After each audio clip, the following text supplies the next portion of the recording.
can you now tell, having seen and interviewed over close to 400 people, which ones are going to work? Like, can you give us a sense of, what is the Chris Mitchell smell test? Welcome to episode 418 of the Community Broadband Bits podcast. This is Rai Marketilio McCracken here at the Institute for Local Self-Reliance. Today, Christopher talks with Isfandyar Shaheen, also known as Asfi. Asfi is the founder and CEO of Net Equity Networks. Asfi has been on the podcast before. He and Christopher talked on episode 351 about the spillover effect of fiber networks in areas like public works and agriculture. They talked about how high bandwidth connections can reduce municipal labor overhead, allow companies to do predictive maintenance on expensive machines, and give farmers way more information about how their crops are doing in the field. Asfi is one of the great minds thinking about bold new strategies to expand high-quality internet access across the globe. We asked him to interview Christopher because Christopher has a big ego. Unfortunately, in his excitement to be interviewed by Asfi, Christopher messed up the recording quality by using a USB hub that introduced some noise. We hope it's not too bad, and Christopher promises he won't do it again. Asfi asks Christopher about his childhood, the state of broadband coverage and policy today, and the Christopher Mitchell smell test for new networks. Now, here's Christopher talking with Asfi. Welcome to the Community Broadband Bits podcast. In case you're wondering who's this guy who doesn't sound like Chris Mitchell, my name is Isfandyar Shaheen. I go by Asfi, and I have been given the rare honor to interview Chris Mitchell. And I totally jumped at this opportunity because Chris is someone we've all heard from. He's taught us so much. Today is an opportunity to learn about Chris. And so, Chris, a lot of your listeners, I think you're now approaching 400 episodes almost. We know you as Mr. Community Broadband Bits, but the question I've been aching to ask and learn about is the person behind Chris Mitchell, or the person that before you became involved with ILSR. So I'd actually like to start by understanding the first time you ever logged on to the internet. Tell us about that time. Tell us about yourself at that time. And I'd love to understand your relationship to the internet before we get into the rest of our conversation. Absolutely. I think it's a good, challenging first question. The question about my first experience, it really comes down to a definitional issue, actually, in some ways. And I think you gave me some questions to think a little bit about before, so I was trying to figure out how to talk about this. And I think it's worth. So when I grew up, when I was very young, my father repaired small electronics. And then he got laid off, and I was about 6 or 7 or so. He went back, he started a community college, and he found out he was actually pretty good at it. And so he went and got a college degree in dealing with computers, and then he got a master's actually after that, all of which was done in like he was taking double class loads and things like that. Well, my mom, who's a nurse, supported the family and worked what we call triple doubles, which is an incredible amount of work. Which to say is that I actually am a rare working class kid who had computers in the home. I grew up around electronics. I grew up with a computer after I was maybe 10 or 11. We had a computer in our home in the late 80s. And so I was on Prodigy back before the internet was commercialized. And I remember just trying to figure out what you could do. I think, for a lot of people, they like to catch up on sports and stuff like that, or talk to other people. And I don't even really remember what I was doing on Prodigy, except for being fascinated that I could talk to different people and things like that. And now if you fast forward a bit, I do remember when we had our first internet connection, and I was learning, how the dial-up worked and things like that. This would be probably 93, 94. And I just remember talking with friends of mine that had been using a little bit longer and being like, well, okay, I'm on the internet now. How do I find things? And web crawler was the search engine of the day. And so I definitely remember, just going around there. And then for me, I got in. I wanted to create stuff. I started building websites. View source was the most amazing thing because every web page you could see how they did something. And so when people came along with like multi-column formats where you had like a left sidebar, I remember just studying it and being like, "Oh, tables! Like I need to learn how tables work." And you could just do it by looking at how people did things, you know. And then eventually I started getting not in trouble, I would say, because I had good teachers at the high school I went to.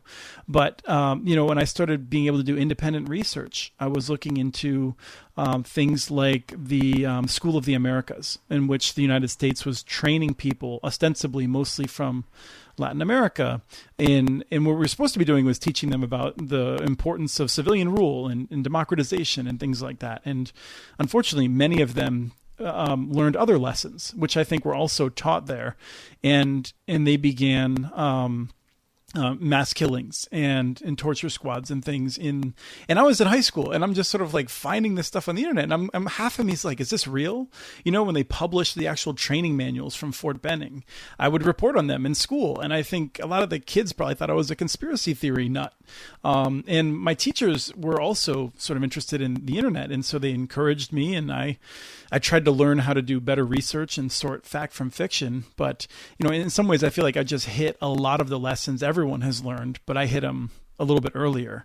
And I just never wanted to stop. I remember having arguments with friends about some of them thought it was dumb that I was on email and trying to email people, and they're like, no one uses email, you know.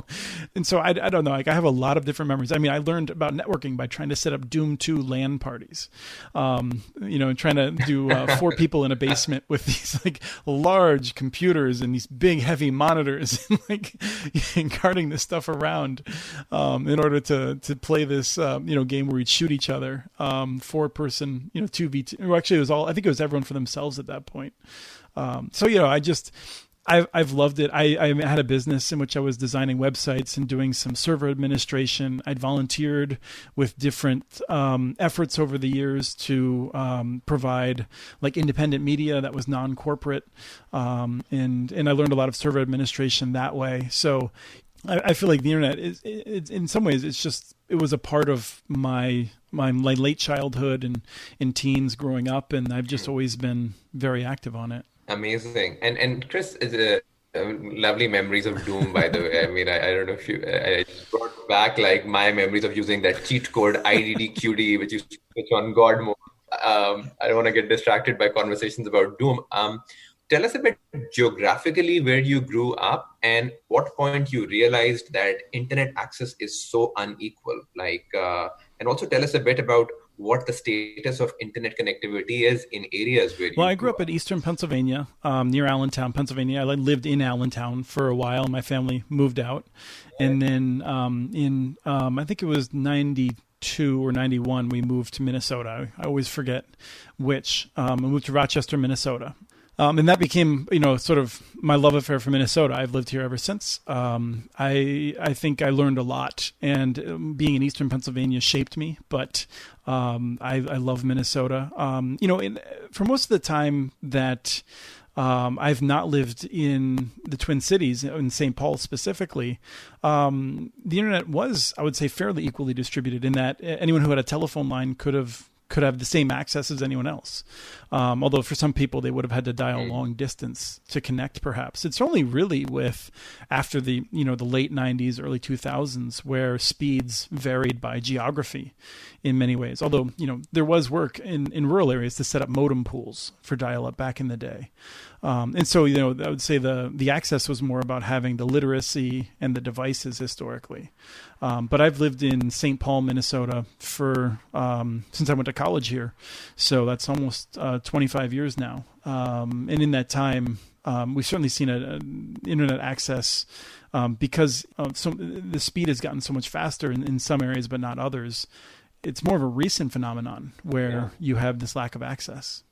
Tell us, Tim, a bit about that moment, that time in your life when that first instance, when you first realized that, wow, that access is so unequal, that there is this rural-urban divide. Like, what was that point? And like, that's the point I want to capture in this conversation. The point where right before you took up this mantle, at ILSR? I don't know if I really. So, I mean, right before I started ILSR, I was in grad school at the University of Minnesota, and studying public policy and science and technology policy specifically. Mm-hmm. In that time, I was really focused on energy policy because I went to grad school not really knowing what I would be doing. But the advisor that I got assigned to was brilliant. Still is brilliant. And she was really in energy policy. And so in her classes, I feel like were the hardest, and she was the most challenging.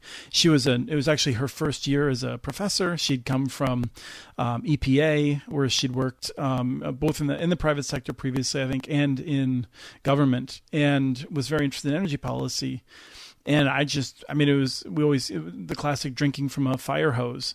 When I talked to her a few years ago, she said that she's cut the assigned work in half, and people still complain it's overwhelming. And I don't believe it. I mean, it was a very fast 2 years. When I came out, I jumped into ILSR because I was interested in information technology. And that's, in some ways, the question I went to grad school with that was really bugging me was not so much about internet access. It was about how it could be that in the early 2000s, we had more access to information than at any other time in the human history. And yet a significant number of Americans believed that Saddam Hussein was involved in 9/11. And it just drove me nuts because it's a basic fact that wasn't even really I mean, some people would dispute, they'd try to come up with reasons to tie Osama bin Laden to Saddam Hussein, but it just drove me nuts because it struck me as someone who I'd studied the Middle East. I'd been fascinated by U.S. policy in the Middle East. And it was just this thing that was like so obvious that those two events were not linked. And then to see that ignorance help push us toward a war in which, ruined the lives of millions of people in the Middle East, hundreds of thousands of Americans were certainly touched directly. So I was interested in how people were using the internet. And I had this opportunity to take over this program at the Institute for Local Self-Reliance, which I was totally unprepared for. but I found myself having, surrounded by really good people here. I think almost all of whom are still here at the Institute. We have wonderful levels of long-term, we don't have very much turnover. But it was probably during that time when I started to more appreciate how service was so uneven and what the implications of that would be over time. Amazing. That's super, super insightful, Chris. I mean, even though I can't vote in this country yet, one of my big hopes for you is to someday see you as the chairman of the FCC. And No. I say that with all sincerity because I mean, there are just very few people who understand the heartache of rural America better than you do. And I want to ask, the first loaded question I want to ask you is that if by some stroke of luck I had the power to make you FCC chairman, what are 3 actions that you would take immediately? There's people who will say, I wouldn't want to be the chair of the FCC. Like, I think that what I'm doing is what I'm very well suited for. And so I appreciate your question, and I'll answer it honestly, but I'll say that I don't think I would be a good chair of the FCC. I think there's people who have the right qualities. I think I'm well suited to be doing the kind of stuff I am. And I think it's important that people do have a sense that not everyone would be a good president. Not everyone would be a good chief of staff. With that said, I would like to think that one of the first things I would do is set in place processes for publicizing real data that would enable markets to function better. And that would include pricing so that we could see where the worst problems are. It would be address level availability where the services are available. And these are things that, not the pricing, which the FCC does not seem likely to do, but they will be doing better mapping. But I think it's really important that a regulatory agency publishes data. Government needs to publish accurate data that people can make plans on and entrepreneurs can work around and cities can, make policy based on. I'd like to support experiments, things that wouldn't necessarily happen in the country otherwise, or the things that are happening slowly. I think the FCC has the ability to encourage certain types of networks to see what the results are and what happens at scale. So open access, I'd like to see money for open access networks to see what the results are, how it changes markets, and what the implications are. And I'd like to see more experiments around spectrum. What can we do with more spectrum sharing and things like that to get more out of this resource? A final thing is a culture shift. The FCC is built up around regulating and kind of misperceives the country as being run by AT&T and Comcast and Charter. And if you look at, for instance, who's invested in rural America, it's hundreds, maybe more than 1,000 small companies. It's cooperatives. It's municipalities. The big companies have been absent, and we still see states and the federal government trying to figure out how to get money to the big companies. And I think that's the wrong direction. So I would be trying to make sure that FCC policy encourages and recognizes that telecommunications should now be about overlapping networks, not one giant centralized network or three giant centralized networks, but many overlapping networks that are, providing resiliency through the same way the internet does. I'm hoping we have a new FCC chair come, spring next year. That in many cases, circumstances set the agenda for the chair of an agency like that. And I think you can go in saying, these are the three things I'm going to do. And maybe you can do one thing, but fundamentally you're going to be responding to whatever happens on your watch. Amazing. And I think I'd like to drill a bit deeper, Chris, into the fourth point you raised, which is, for the communications regulator to go beyond the scale network operators and to think about, where quality coverage is lacking. I feel like the point about accurate data has been discussed plenty in your discussions before, so I won't delve deeper there. But I would like to go a bit deeper. I mean, for me, frankly, as an observer of connectivity, looking at maps published by you and you're looking at maps published by the FCC, and then traveling to some of the conferences where you are a regular speaker, it was quite an eye-opener to see the disconnect for myself.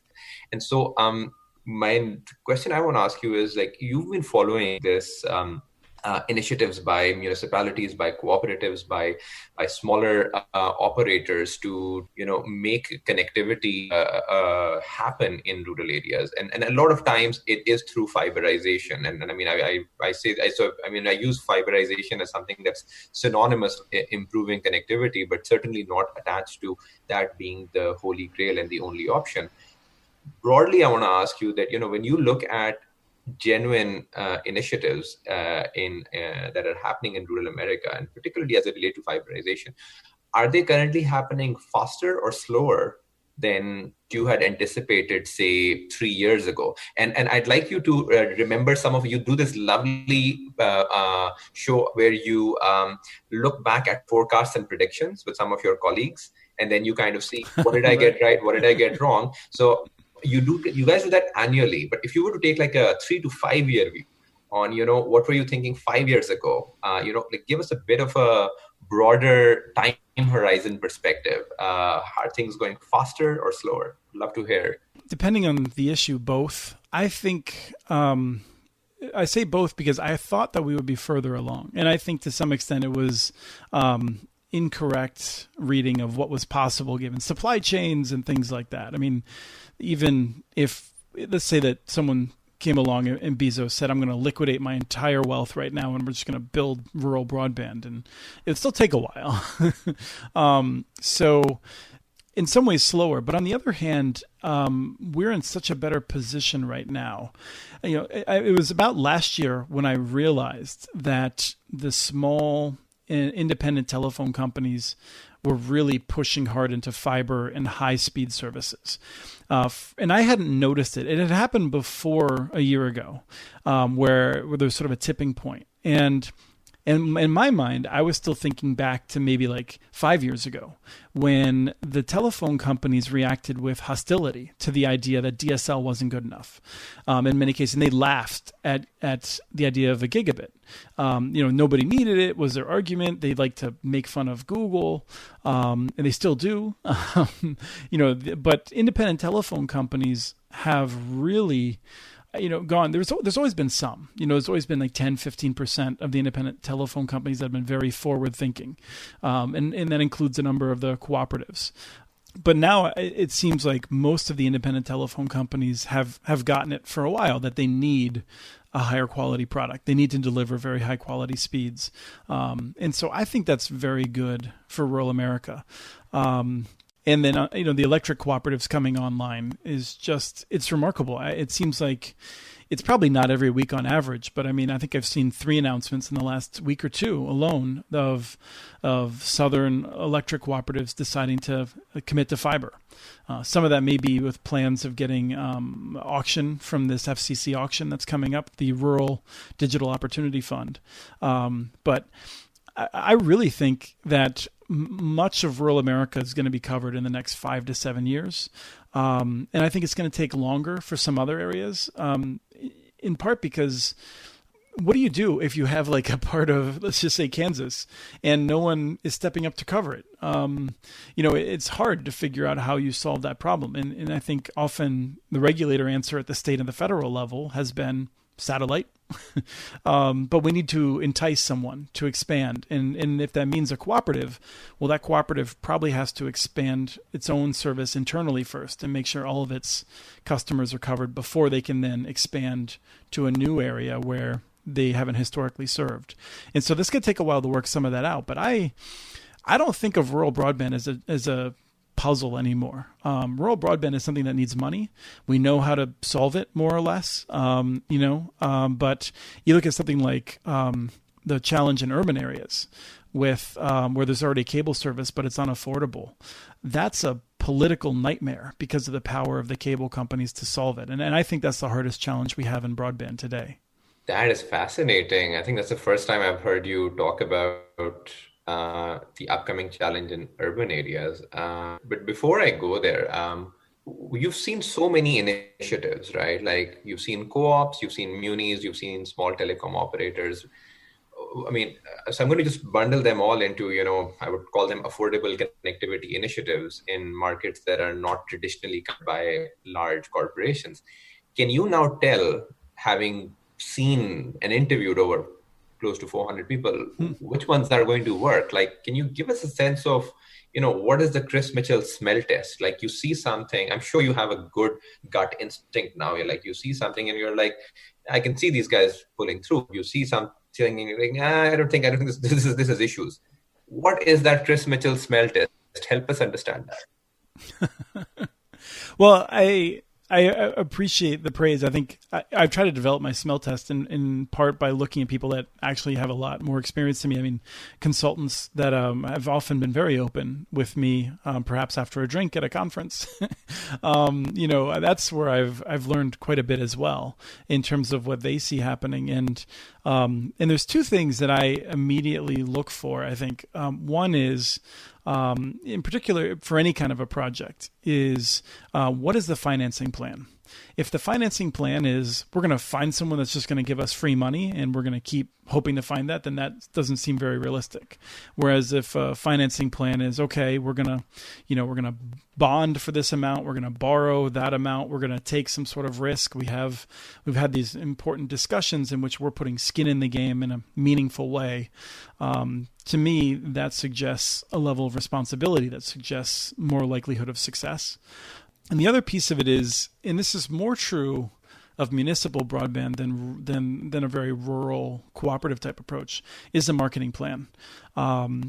Most of the municipal broadband networks that have been accused of failure, the ones that have actually failed, a lot of them, it's a marketing issue where they have a superior product. They probably have a reasonable price for it, but they are not getting the word out and they're not attracting people with an effective marketing campaign. And so I want to see a sign that people are taking that seriously. whether it's just, educating people about how to use it, or the importance of going with a community-led initiative, or what is their approach to doing that. And I think, a lot of times I'm only talking to one or two people from a community.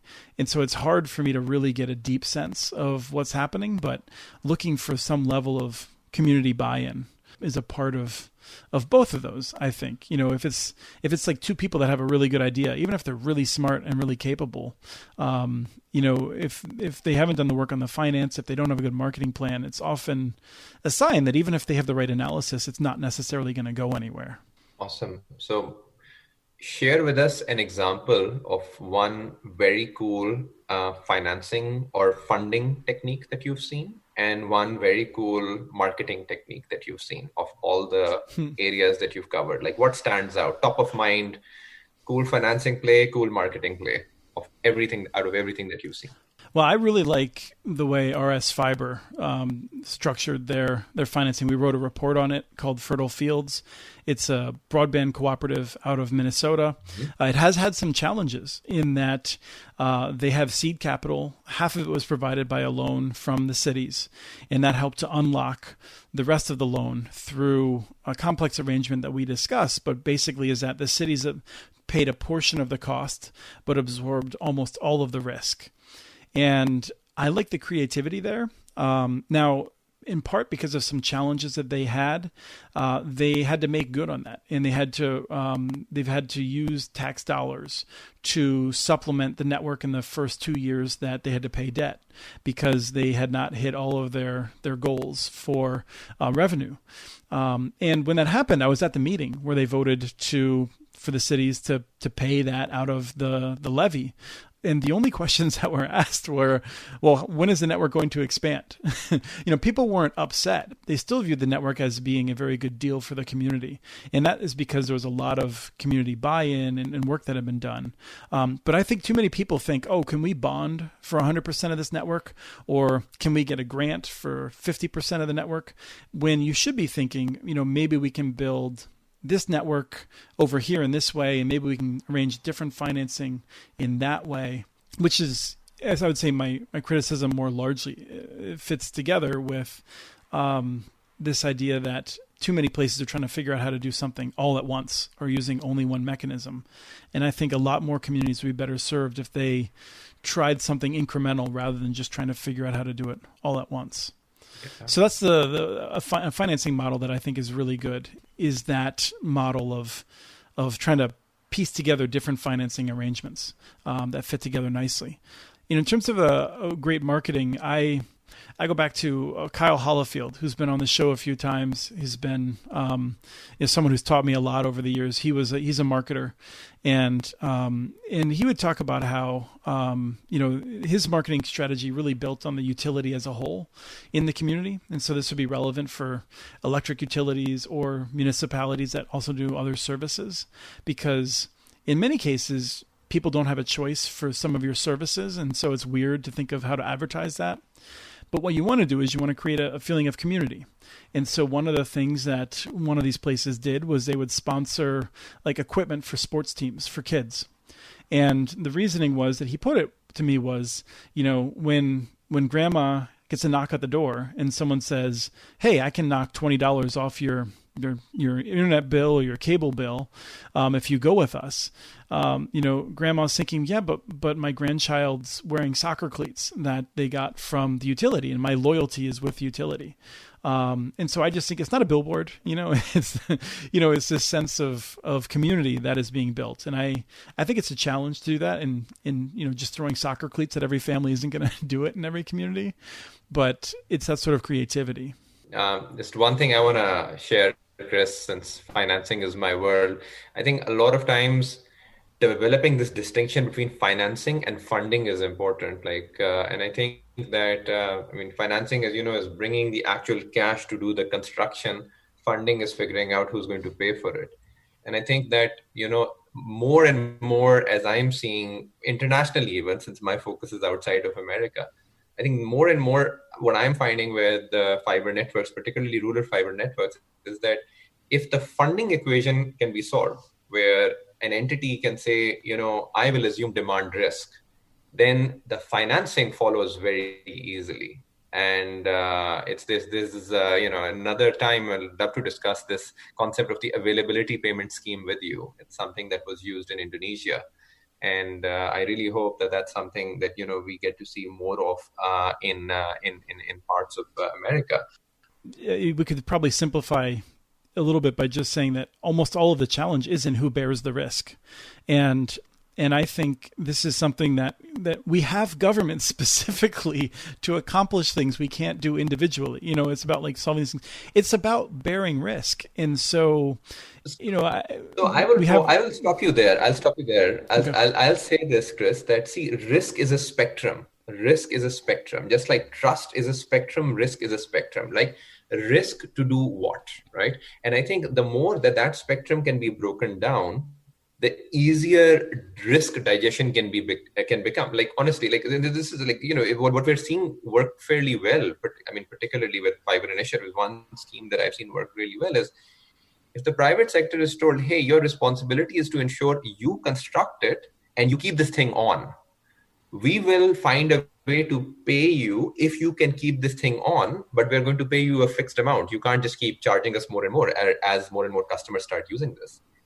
That creates some very interesting set of incentive structures where the private sector is now incentivized to build a cost-effective solution. Mm-hmm. They are incentivized to put up the money up front. They are incentivized to take the risk up front. And the public sector, which could be the city or the Universal Service Fund or the local municipality, is basically saying, we know there is demand for it. We know that whatever return you need, this fixed return you need, we will ensure you get that. And basically then what the city is basically saying is, there's going to be a bit of a shortfall in the initial years. In the initial years, let's say your take rate is like 20%. So there's going to be a bit of a shortfall that will be there to satisfy all the payment requirements.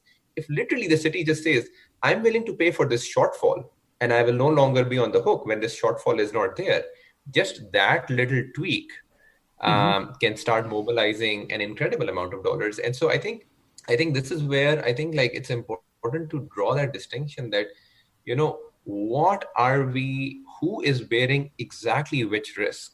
If the public sector is, and this is where I like sometimes get a bit frustrated, and perhaps because, I mean, for me, financing is my world, right? Like everyone's been talking about, oh, internet is critical infrastructure. Everyone's talking about access to internet, right? And like, okay, now what, right? If you think it's critical infrastructure, then there is no question about demand. Yes. Public sector, please come and assume demand risk, because if you come and assume demand risk, I can guarantee you that for every public dollar, you will mobilize $20 from the private sector. I feel like, there's just so much more sort of work and education that needs to be done. It's just like this distinction between funding and financing and understanding the type of risk. Mm-hmm. Yeah, I mean, let me just say that I think it's definitely also slightly different challenges when you're talking about a first network versus an area in which there already are some networks that are serving some part of the population, where they have political power to try to shape the solutions. That's just where I think it starts to get a little bit more complicated. But I very much appreciate your points on that, and I think that's where it's important that the government makes sure that if it is going to take on risk, that it is for the benefit of the community and not some well-connected political actor. Totally with you. The more we rewrite incentive structures, right? Like it's incentive structure. The digital divide is a byproduct of incentive structures, and unless those incentive structures are tweaked, there is no way that we can change this little puzzle. But I'm super encouraged to hear that for you, like you can see the puzzle as solved, and you can see it happening in a couple of years. Which brings me to my next question. We've always talked about community broadband. We've talked about the specific communities you focus on. I want to shift gears and focus a bit more on ILSR. And understand how you guys measure success. I want to understand for you that, if we fast forward 2 years, right, or 3 years, and you're looking back, like what does amazing look like for you? What does success look like as ILSR? for a lot of years, we've seen linear growth in municipal networks and in even cooperatives. In many ways, I think an amazing success is much faster growth than that. It's entirely possible to see exponential growth for several years of municipal broadband, and so that would be one solution. And I think in order to get that, I don't think we can see that kind of growth with the retail model, where the cities are themselves offering services themselves. I only think we can see that growth with an open access model, where they're enabling others, whether it's one partner or ideally multiple partners, and ideally, different services. And so, I love what Utopia is doing. I love what the has been accomplished in Washington with the public utility districts. We have about 30 open access networks in the United States, and most of them are ones in which you can get vanilla from this company, vanilla from that company, or vanilla from this other company. Now, what I find so exciting about Ammon and the work that Entry Point is doing, and I think there's others that are trying to do it as well, is this idea of maybe I want to get vanilla from them and chocolate from them, and I want to get strawberry and coconut cream from this other person all at once. Can we do that? This idea of it's not just internet service, but different kinds of services. Telehealth is an obvious one. But at a certain point, it's hard to predict, because in this world, we would see innovation that's, I think, very hard to predict right now. And so I think the most amazing outcome would be having, dramatic growth in municipal networks that would really catalyze this open access approach, with new markets being created and really seeing what kind of innovation we could drive. It's possible that in a few years after that, we would say, you know what? No, most people just want internet access. They want IP services, and we can do everything over that. But I'm not convinced that that's true, and I really think we should give it a good chance. So, I mean, that's what I've been hoping for, and I feel like it's worth saying, though, it's hard for us to know how successful we've been, because so much of what we do is based on a decentralized strategy. We try to provide materials in ways that we can't track how they're all being used, in part because I think the effort to track makes them less useful. We try to make materials that others can use without us knowing about it, so they can just go out, they can iterate, they can use our materials, and they can do their own thing. And so we're not a central point of failure. And so that just makes it harder for us to know where we're having as much of an impact. And I think that's a trade-off for a decentralized structure. I think it's why we've been so successful in this area. But it's also sometimes, I'm trying to tell a funder that we've been a good investment, and it can be hard to tell them exactly how. Man, honestly, for what it's, I think you guys add a phenomenal amount of value. I can just speak for myself. Your organization has made a monumental difference in the work that I do. In terms of, not just teaching me theory, but showing real examples, and then helping me point other people to so many examples that are sadly opaque. Honestly, the world doesn't know that America has a connectivity problem. The world doesn't know. I live in Silicon Valley. Honestly, I've been here for now 2.5 years. Not a single person knows about this crazy cool network in Ammon, Idaho. It's just like a 2-hour flight, but no one knows. And so, going back to this thing that you talked about, your Saddam example, it's information's out there, but so much of it, capturing attention is the problem. So, look, I think your organization is, I've once been a funder. It's, I think, probably one of the best investments I've made, and I want to do more of. And so this one thing I want to ask you, if you'd like to share with your listeners, how can we support this more? What more can we do? Because I think that, yes, it's a challenge measuring exact impact of ILSR, but I think, just qualitatively speaking for myself, just the fact that you can point examples, help create community, help build bridges, between a Pakistani guy like me sitting in Silicon Valley wanting to do internet for all in his part of the world with, communities in rural America. That's incredible, right? So I'd like to know, what's your message to your listeners? How can we do more? Because personally, I'd love to do more, and I'm sure there are other people who'd like to do more.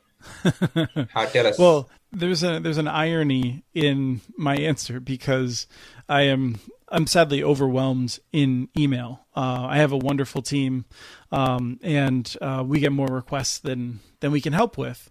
But my answer in some ways is letting us know what resources you need. One of the ways that we decide, oh, we need a new fact sheet or we should do a report on this is if we get questions from people in which we're like, we know what the answer is, but we don't have a place to point to explain it. Because I don't want to send the same email 20 times. And so, if I find myself, for instance, lately we've been talking with some cities about digital divide issues in the wake of the pandemic. And, it's one of those things where it's, okay, we should have collected the advice that we've been giving to these community after community into a short document that then we can give to them so that when we talk to them, they've already seen the basic steps that we would recommend, and we can talk about them. And rather than spending an hour explaining that, they can spend 10 minutes reading it, and then we can just move on to a higher value conversation. But it's not always clear what is most valuable for people, like where the hangups are. Why aren't we seeing more municipal networks develop? And I think a lot of people would say because of it's hard to finance. And I don't know that that's true, whether it's financing or funding. I think generally if a city is saying that, it's because they haven't made it a big enough priority. And the question is, how do you make it a big enough priority? Because one of the reasons our analysis hinges on local governments is they have access to capital when they want to. Also true of state and federal government, frankly. And so it's a question of priorities.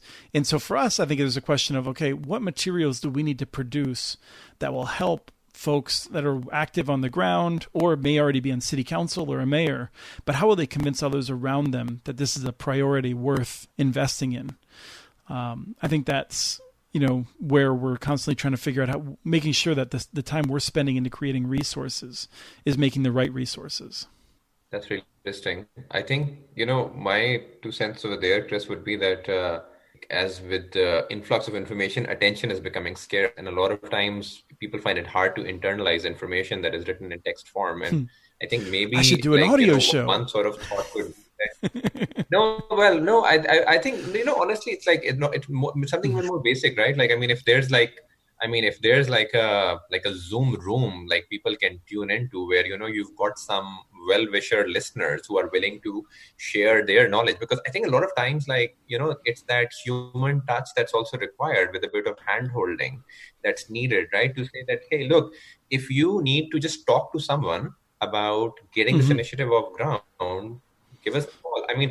This is something I can empathize with, right? Like, you guys do so much at ILSR with such few resources that, a part of me thinks that, a listener or two who you feel has now a good enough grasp on some of these issues, if they could sort of become volunteers. I'm willing to totally become a volunteer for that, right? Like, if you need me at any point to say, hey, here's a town getting started, they could use a conversation or two. Are you cool with talking to them periodically? Like, I would totally sign up, and I think a lot of other people would.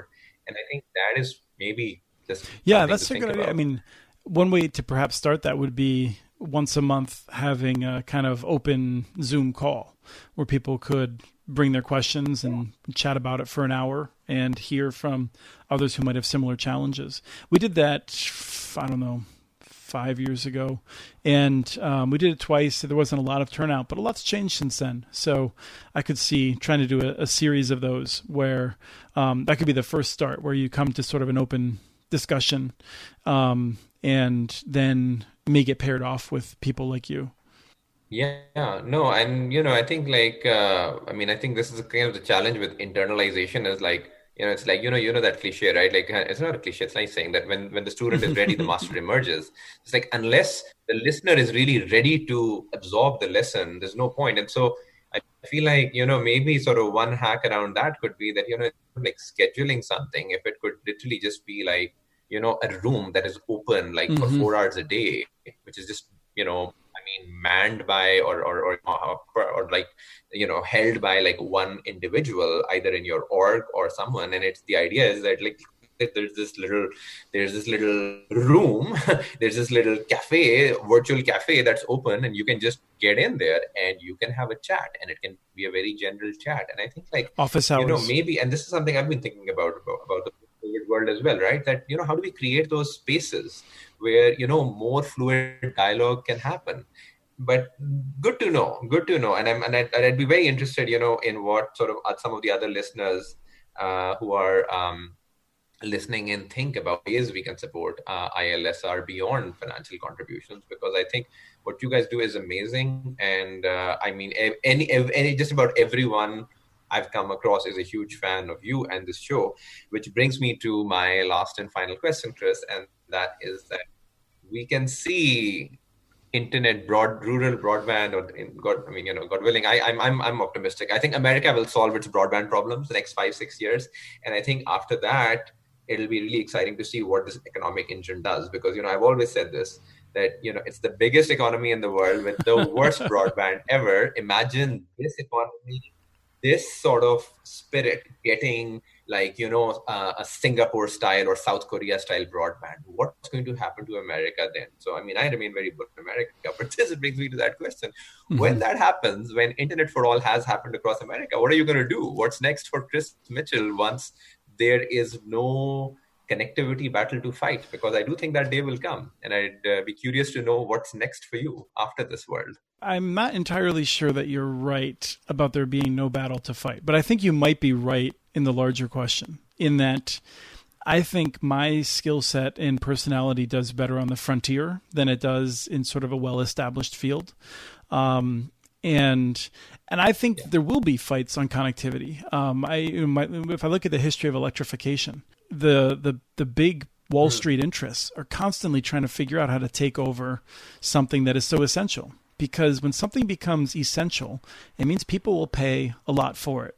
And I think you may have heard me talk about this before. I mean, if something horrible happened and our electricity prices went up by a factor of 20 times or 100 times, what are you going to do? Not use electricity, right? Like, no, you're still going to use it. A light at night, being able to keep food cold.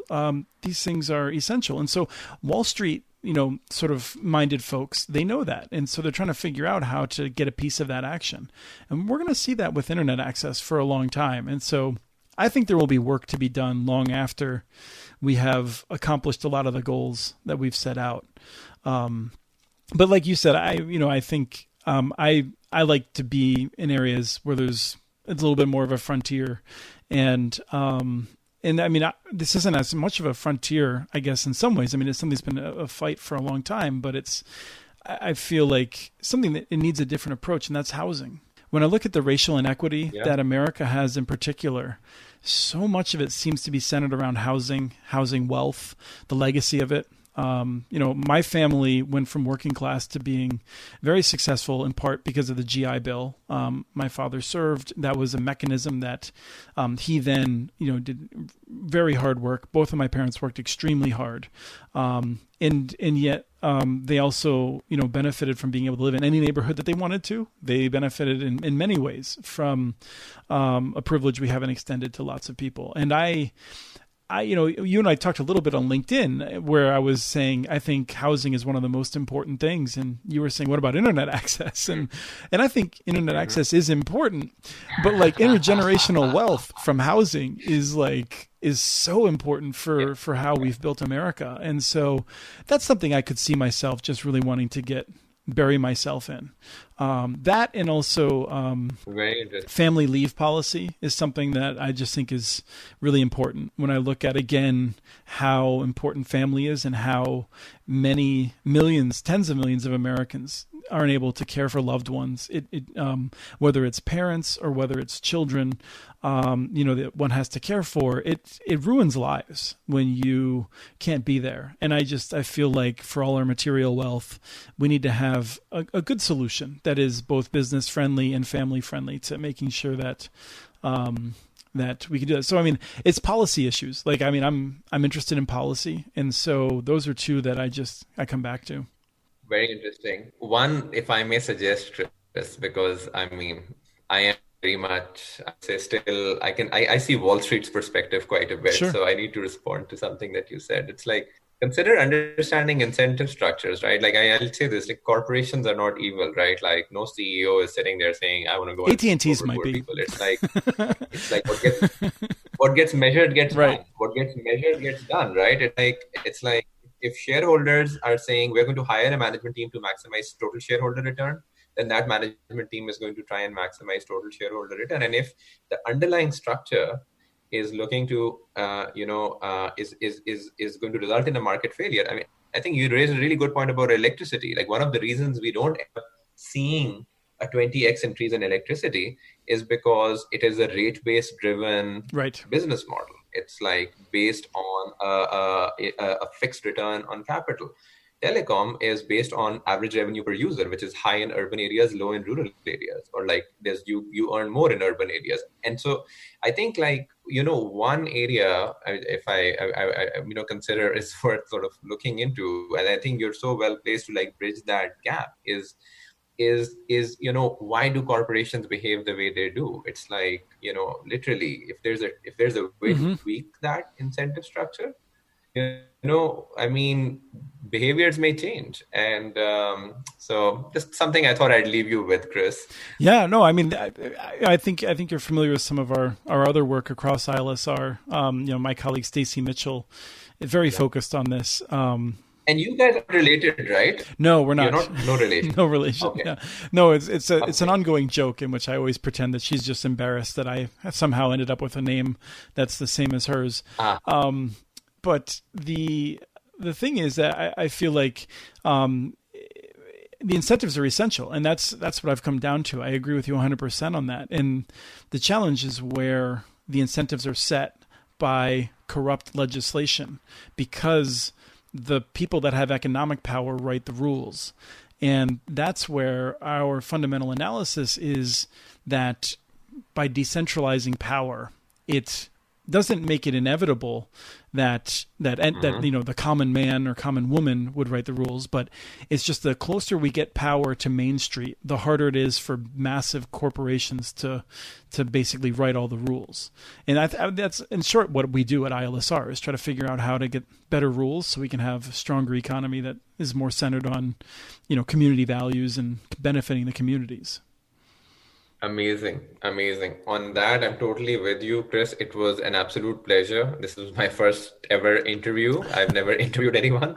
So thank you so much for giving me the opportunity. Yeah, really enjoyed talking to you. Really enjoyed learning about your formative years. And best of luck with what's next. I can't say it strongly enough. I think your organization is a national treasure, and I really hope that more people in America in the coming days and years will recognize the immense contributions that you and your colleagues have made. So thank you. Well, thank you, Asvi. When we put out the idea of someone interviewing me, and then and you wrote back that you were interested, the first thing was everyone on my team were all like, "Oh, well, that's obvious. He'll be great." And my second thought was, "Oh man, this is going to be so much of a harder interview than I expected." Because you have a way of cutting to the important parts of arguments. So I'm really glad you stepped up for it, and I'm really appreciative. Thank you. I look forward to listening to this, and hi to all your colleagues. And I hope this madness ends, man. I'd love to come down to Minnesota and meet you guys in person. Yes, well, you'll be invited as soon as we have some of this under control. Thank you, Chris. That was Christopher talking with Asvi of Net Equity Networks. We have transcripts for this and other podcasts available at muninetworks.org/broadbandbits. Email us at podcast@muninetworks.org with your ideas for the show. Follow Chris on Twitter. His handle is @CommunityNets. Follow muninetworks.org stories on Twitter. The handle is @muninetworks. Subscribe to this and other podcasts from ILSR, including Building Local Power, Local Energy Rules, and the Composting for Community podcast.